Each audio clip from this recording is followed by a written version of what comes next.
नमस्ते दोस्तों। आज हम देखेंगे सेबी एससीबीआई के उन ताज़ा बदलावों को जो बाजार में हलचल मचा रहे हैं। अगर आप एक रिटेल इन्वेस्टर हैं तो ये अपडेट आपके लिए बहुत अहम है। तो नया क्या है?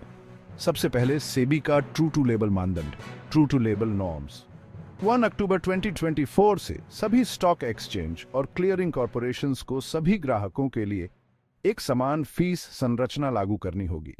अब ज्यादा वॉल्यूम संभालने वाले ब्रोकर्स के लिए कोई डिस्काउंट नहीं। इस कदम का उद्देश्य खेल के मैदान को समतल करना है, लेकिन इससे डिस्काउंट ब्रोकर्स की लाभप्रदता पर गंभीर असर पड़ सकता है।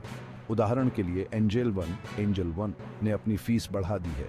अब कैश इक्विटी डिलीवरी के लिए RS20 या ट्रेड वैल्यू का 0.1% प्लस जीएसटी का फ्लैट शुल्क लागू होता है। इस बीच जेरोधा अपनी मौजूदा फीस संरचना से चिपका हुआ है। हालांकि संस्थापक नितिन कामत ने कहा कि इन नियमों से राजस्व में 10% की गिरावट आ सकती है। कुल मिलाकर ब्रोकरेज इंडस्ट्री को सालाना लगभग RS2000 करोड़ का नुकसान होने की उम्मीद है और कुछ फर्म पहले से ही इन लागतों को ग्राहकों पर डाल रही हैं। अगला, सेबी डेरिवेटिव्स ट्रेडिंग नियमों, डेरिवेटिव्स ट्रेडिंग रेगुलेशंस पर लगाम लगा रहा है। महामारी के बाद से डेरिवेटिव्स मार्केट, विशेष रूप से फ्यूचर्स एंड ऑप्शंस F&O में भारी उछाल आया है, लेकिन 93% व्यक्तिगत ट्रेडर्स को नुकसान उठाना पड़ रहा है। अक्सर लगभग RS2 लाख प्रति ट्रेडर से भी कदम उठा रहा है। रिटेल इन्वेस्टर्स की सुरक्षा के लिए नए नियमों में डेरिवेटिव ट्रेड्स के लिए उच्च मार्जिन, हायर मार्जिन्स, सट्टा पोजीशन पर प्रतिबंध, रिस्ट्रिक्शंस ऑन स्पेकुलेटिव पोजीशंस और खुलासे की बढ़ी हुई आवश्यकताएं शामिल हो सकती हैं।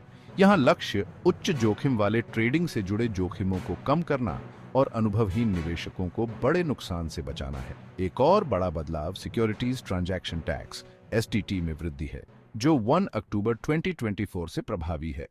फ्यूचर्स के लिए STT बढ़कर 0.02% हो गया है, जबकि ऑन ऑप्शंस के लिए यह अब 0.1% है।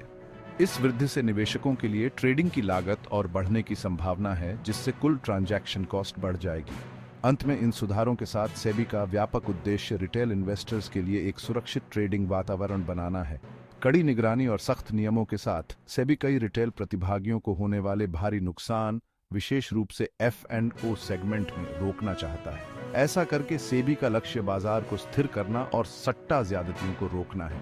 संक्षेप में, सेबी के हालिया बदलाव बाजार की निष्पक्षता और निवेशक सुरक्षा पर केंद्रित है। ब्रोकरेज इंडस्ट्री इन नई फीस संरचनाओं के साथ तालमेल बिठा रही है, जबकि डेरिवेटिव्स मार्केट सख्त नियमों के लिए तैयार है। ये सुधार भारत के वित्तीय बाजारों में दीर्घकालिक स्थिरता और पारदर्शिता सुनिश्चित करने के लिए बनाए गए हैं। आज के लिए बस इतना ही।